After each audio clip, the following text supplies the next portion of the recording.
வாகனம் வனவிலங்குகளால் சேதமடைகிறது. இதனால் சில நேரங்களில் வனவிலங்குகளுக்கு இழப்பு மற்றும் மனித இழப்பு அடிக்கடி நடக்கின்றன. இதற்கு தீர்வுகளை நாங்கள் கண்டுபிடித்துள்ளோம். இதனால் நாங்கள் அனைவரும் சேர்ந்து தீர்வுகளை கண்டுபிடித்துள்ளோம்.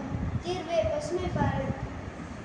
இதற்கு பசுமை பாலம் என்று பெயர் வைத்துள்ளோம். இந்த பசுமை பாலம் வனவிலங்குகளின் அடிக்கடி பாதைகளை கடக்கின்றன. தேர்வு செய்த அந்த இடங்களில் இந்த பசுமை பாலங்களை ஆங்காங்கே கட்டுவதன் மூலம் வனவிலங்குகள் பாதுகாப்பாக பாலத்தின் மேல் கடந்து செல்கிறது, கடக்க முடியும்.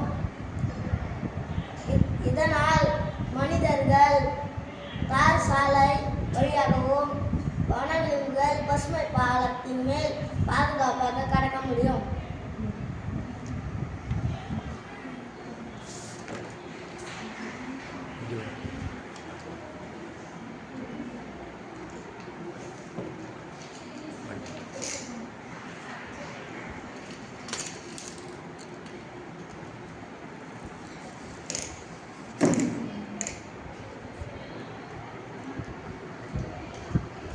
Thank you.